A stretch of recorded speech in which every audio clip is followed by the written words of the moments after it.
Hello students, और कैसे हैं आप सब। उम्मीद करता हूं आप लोग बहुत अच्छे होंगे। आज हम लोग पढ़ेंगे अपना कक्षा 10 का दूसरा पार्ट। अभी हम लोगों ने पहला पार्ट पिछले क्लास में खत्म कर लिया था। उसके सारे टाइप्स जितने थे मैंने सब बता दिए थे। आज हम लोग पढ़ेंगे पार्ट 2। पार्ट 2 का नाम है आपका बहुपद, और हम लोग आज सबसे पहले 2A खत्म कर देंगे पूरा। जी हाँ दोस्तों, 2A बहुत ही ईजी क्वेश्चन है। बहुत ईजी क्वेश्चन इसमें आपको मिलेंगे। जैसे कि देखिए मैंने यहाँ पे लिखा हुआ है, ये क्वेश्चन नंबर 1 में आपको टोटल इस प्रकार से 9 क्वेश्चन है, मतलब एक ही प्रश्न है। एक प्रश्न के अंदर 9 क्वेश्चन को वो लिख दिया हुआ है। तो एक क्वेश्चन अगर आपको इसमें से आ गया ना, आप सारे के सारे क्वेश्चन केवल देख करके बता सकते हैं। अच्छा, ये क्वेश्चन जो होते हैं वो बहुविकल्पी टाइप के होते हैं, जो 1 नंबर में आते हैं।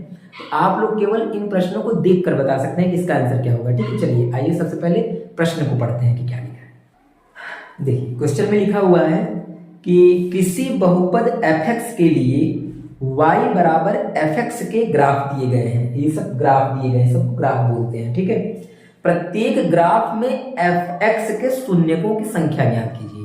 आपको fx के शून्यकों की संख्या बतानी है। ठीक है, चलिए आइए हम लोग देखते हैं कि fx के शून्यकों की संख्या कैसे बताई जाती है। एक क्वेश्चन अगर आपको सही से समझ में आ गया तो इसका सारा प्रश्न आप कर लेंगे बड़े ही आसानी से। देखिए सबसे पहले मैं ये ग्राफ आपको देख के बताता हूँ, ध्यान समझिएगा। इसको x अक्ष बोलते हैं, x अक्ष, इसको बोलते हैं y अक्ष। ठीक है, इसी तरह से यहाँ x अक्ष, यहाँ y अक्ष।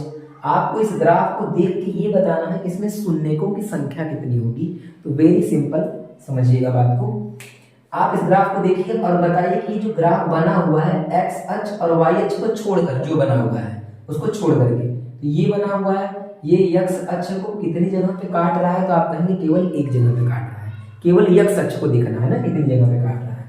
तो क्या लिखेंगे, यहाँ पे लिखेंगे चूंकि ग्राफ x अक्ष को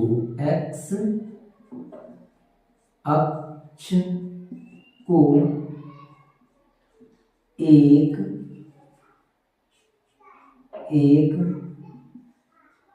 स्थान पर काटता है। क्योंकि ग्राफ x अक्ष को एक स्थान पर काटता है, लिखेंगे इसलिए, या अतः भी लिख सकते हैं आप, इसलिए यहां शून्यकों की संख्या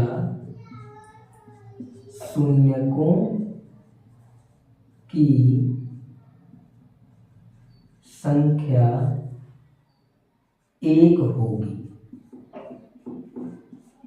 क्लियर है कहानी। यहां पे जो ग्राफ है x अक्ष को कितने स्थान पे काटता है, आप कहेंगे एक स्थान पे, तो शून्यकों की संख्या कितनी होगी, एक होगी। ठीक सेम तरीके से आप देखिए इसमें और बताइए, ये जो ग्राफ बना हुआ है x को और y को छोड़ करके जो बना है वो आपका ग्राफ बना हुआ है। ठीक है ना, तो जो x y को छोड़कर ये आप देखिए कि x अक्ष को कितने जगह पे काट रहा है। तो आप कहेंगे x अक्ष को तो टच ही नहीं कर रहा है, कहीं भी टच किया नहीं, तो इसमें शून्यकों की संख्या क्या हो जाएगी, शून्य, यानी 0। यानी आप इसका भी हिंदी सेम तरीके से लिखेंगे, चूंकि ग्राफ x अक्ष को किसी भी स्थान पर नहीं काटता है, अतः या इसलिए यहाँ शून्यकों की संख्या 0 होगी। क्लियर है। इसी प्रकार से ये वाला सब बताइए कितना होगा। ये y अक्ष को तो काट रहा है, लेकिन x अक्ष को कितने स्थान पे काट रहा है। तो आप कहेंगे केवल एक स्थान पे काट रहा है, इसलिए इसमें भी शून्यकों की संख्या 1 होगी, यानी सेम यही लिख देंगे पूरा।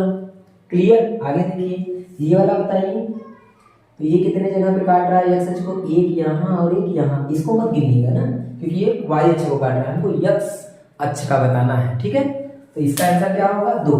यानी यहाँ पे लिख देंगे 2 स्थान पे काटता है और 2 होगी।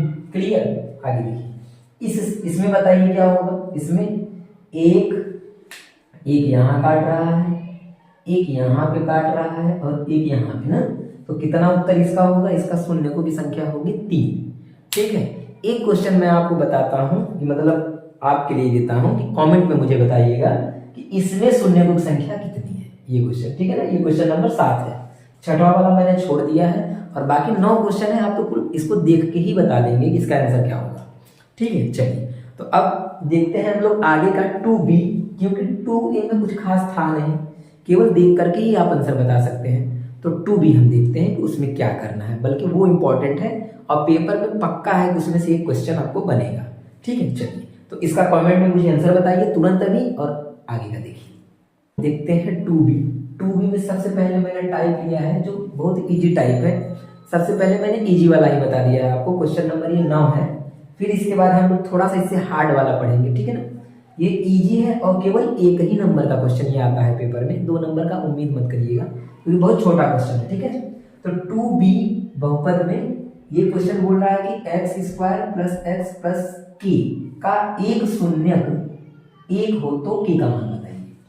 जब भी कोई भी प्रश्न ऐसा आ जाए जिसमें आपको एक बहुपद दे दे, ये बहुपद है आपका, और इसका बोल दे कि एक शून्यक 2 है या एक शून्यक 3 है, एक शून्यक 4 है, ऐसा कुछ भी करके अगर आपको दे देता है और बोलता है कि के का मान बताइए, कोई न कोई एक अक्षर इसमें से क्या होता है, गायब होता है, मतलब अक्षर का मान नहीं पता रहता, ABCD करके दे देगा, आप उसका मान निकालना है, ठीक है ना। चलिए, तो इसका मान कैसे निकालेंगे, तो जो शून्यक दिया हुआ है बस यही शून्यक इसमें मान उसको रख दिया जाएगा, क्योंकि ये शून्यक है इसमें रखेंगे तो इसको क्या कर देगा, शून्य बना देगा ना। तो क्या लिखेंगे कि x बराबर 1 रखने पर, ठीक है।